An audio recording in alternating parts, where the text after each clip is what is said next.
the opposition Barbados Labour Party to file a vote of no confidence in the finance minister. But Minister Sinclair says he's undeterred and moving to hold the ship of state on an even keel. And in sports, only 11 more places left for FIFA 2014. Credible, balanced, committed. This is the CBC Evening News. A very good evening to you. I'm Pearson Bowen. This is the CBC Evening News. The Barbados Labour Party has started the process of filing a motion of no confidence in the Minister of Finance, Chris Sinclair, to have him removed from that office with immediate effect. This from opposition leader Mia Motley, who made the disclosure today during a press conference at the opposition leader's headquarters. Ms. Motley says the people of Barbados are frustrated and tired of excuses of Minister Sinclair, whom she says has failed in effectively managing the financial affairs of this country.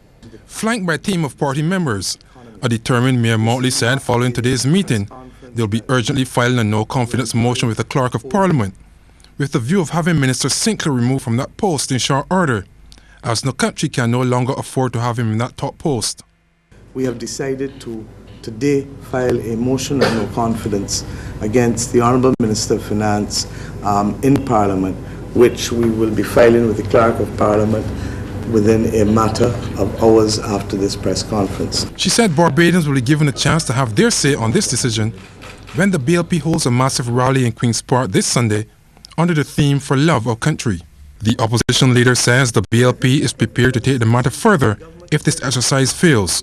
If the Prime Minister fails to remove him after that motion of no confidence and after the will of the people, then we have now to call into question the Prime Minister's leadership, which will cause us to ramp up at that point into a motion of no confidence in the government and the Prime Minister.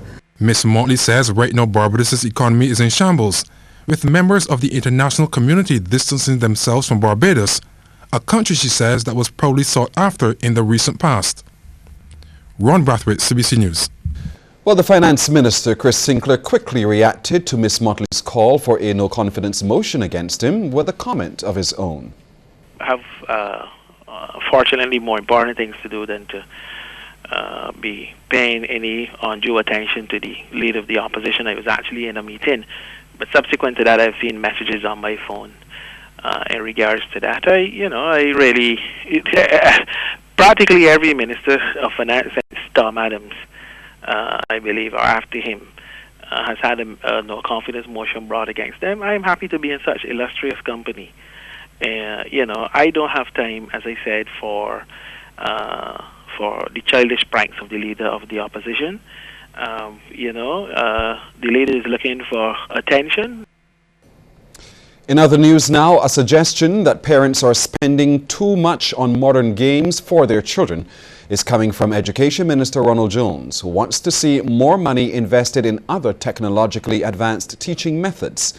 He made the comment at the official handing over ceremony of the Legacy Foundation Education Resource Centre at the Charles F. Broome Memorial School. Maintaining that he wasn't trying to be controversial, the Education Minister noted that parents often buy games for high prices and use them to soothe the hearts of their children. And feed them to our children as a daily diet. When on the other side there is so much more. There's also a plethora of learning material that has built into it a whole lot of interactive behavior. Buy that instead. Mr. Jones was speaking as a new Education Resource Centre officially opened at the Charles F. Broome Memorial School. The initial idea started with a library fund and developed into a wider plan to provide the school with access to additional information and communication technology resources. We designed and developed a project that would assist in catapulting the education system at Charles F. Broome into the 21st century. We believe that we have made significant strides in this regard.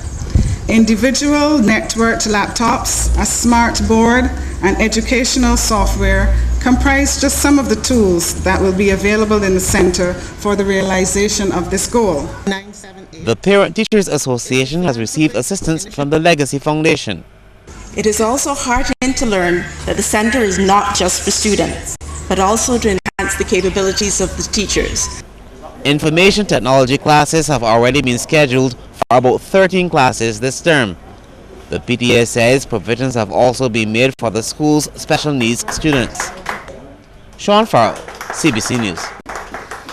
The police in Barbados have arrested 8 crew members of a cargo vessel on which drugs were found. The boat was sailing from Guyana and arrived in Barbados around 8:20 last night. CBC News understands the police drug squad, in a joint operation with the enforcement unit of the Barbados Customs and Excise Department and the Barbados Coast Guard, conducted a search of the vessel and found 107 packages of cannabis weighing just over 100 kilograms. 20.6 kilograms of cocaine and 1 submachine pistol were also found and seized. Traditional broadcast entities have been encouraged to keep an open mind towards the ever-expanding new media and to find ways to make it work in their favor. Lisa Broom tells us now this was one of the main recommendations coming out of an annual Broadcasters Brand Forum ongoing in Beijing, China. This is the Beijing Media Center Hotel, the host of the International Brand Promotion Forum. Delegates from as far as Benin, Africa, Italy and the US have gathered here to discuss ways of making China Central TV, or CCTV, more recognized internationally. Vice President of CCTV, Wei Dichang, welcomed the delegates and stressed that new media has a major role to play in the development of broadcast entities. He says companies have to be innovative, keep pace with the changing times, but most importantly, embrace new technology that is evolving daily. In recent years, the new media and new broadcasting method have developed a lot. The IPTV, the mobile TV have appeared in the market. The second screen, multi-screening, is more and more common. And some people argue that this will compromise the traditional value of the TV media and brand. However, I think the new media has provided more challenge and competition for the traditional media, but there are also many business opportunities here. Mr. Wei thinks making use of new media also has the potential to help broadcast entities grow their viewing base. The marketing capacity of the media is an important part of the communication capacity. Though new media is challenging the traditional media, but it has also provided new opportunities for the traditional media. The convergence of the traditional and the new media is necessary. At the same time, among the media from different countries, we should strengthen our communication and learn from each other, so we can join our hands to achieve the win-win situation. Management and brand building were also among the talking points on day one of the forum. Vice President of Walt Disney Company Asia Pacific, Jim Lycopoulos, said Disney's staff, or cast members as they're called, are trained to see brand management as their responsibility, and not just that of the brand management or the sales departments. That means, for example, our creative executives are responsible for infusing the Disney brand into our content, our experiences, our merchandise. Our cast members, whether in costume, uniform, on the phone, in person, are there to help ensure a positive guest experience. Our sales, marketing, finance, operations, HR professionals and teams must ensure that their decisions never compromise the brand. So every cast member at Disney is truly a brand ambassador. After 19 hours of flying, including a stopover in Toronto, this forum was the first engagement of a 10-day cultural visit for a 5-member crew here in China from CBC. Now, many of the suggestions put forward here can be used for stations like ours, which are well established but are looking for ways to keep pace with the times. So on from here, we've planned visits to the Great Wall of China and the famous Tiananmen Square, among other places. Reporting from Beijing, China, I'm Lisa Broom for CBC News. Lisa, thank you. Minister of Tourism Richard Seeley also believes Barbados' local film industry is showing major potential. He made the comment in his contribution to the debate on the Cultural Industries Bill. Well, yes, I did go to see Payday. I also saw Prissy. And I will say that there's there's a young industry of filmmakers in Barbados that, in my view, are on the verge of something big. And this legislation could not have come at a better time for those practitioners. I'm just going to put in a little plug for them, because the same way we could have a long plug for the same. Let's think about those folks and what they could potentially do.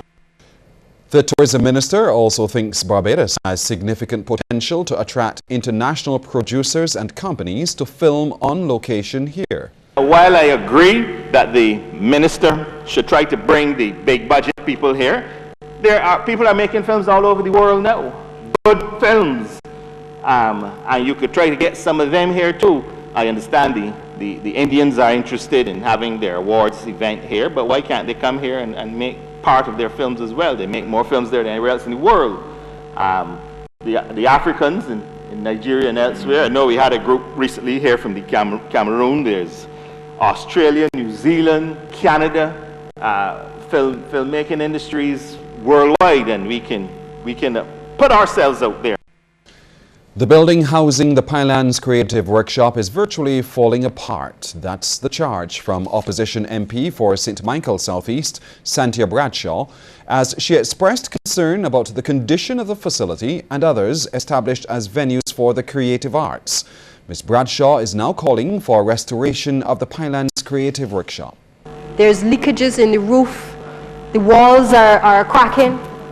And at the end of the day, if it is that for some monies are owed on the rental agreement to the National Housing Corporation, can't we waive the fees to allow an entity that has given so much to the development of the creative industries some breathing space to be able to develop even further and to serve further? Under this legislation, it speaks to arts facilities, to the restoration of arts facilities.